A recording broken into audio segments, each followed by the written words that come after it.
Welcome back my YouTube channel. Kublai shibon ya kito gibas ngau tenat ban page kum kine ki jajing hikai. Kane kajing hikai ngawan ra shiphi kum no ban keren pareng habat thiet jing thiet. Nuksa kum ki jany bat ki waide. Ladap hiyo ngau jing mentoy nang kane ka video wanam glad ban share, like and subscribe ya kane ka channel. Klam dapan slam alengin isdang no. Where are you going? Kasi Shano Pile. I'm going for shopping. Kasi Ngan Le Thiet Jing Thiet. Will you go with me? Kasi Pin Le Lang Bat Nga. No, I'm busy right now. Kasi em nga bun ka manta. What do you want? Kasi ka ay pikwa. Do you have anything big? Kasi pidon ka ba kam hai ban yakane. Yes, I have got a largest size.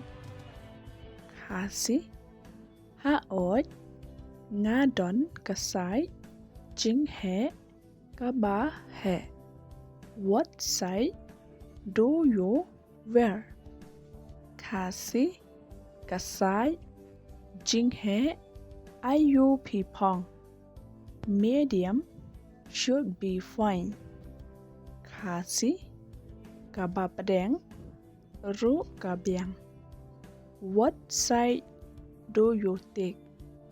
Kasi kasai jing he ayu pinchim.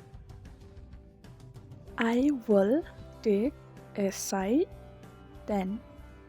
Kasi ngan chim kasai jing he kaba shipel. I like this one, but it's very expensive. Kasi nga itanan ya kane tang ba karem palat. It's not very expensive. Kasi kam darem tan. What color do you want? Kasi karong ayu pikwa. Red is okay. Kasi kabasaw ro kabyang. May I open the window? Kasi long ba ngan ple ya kajing kangit. It's very hot today. Kasi kashit pa menta kasni.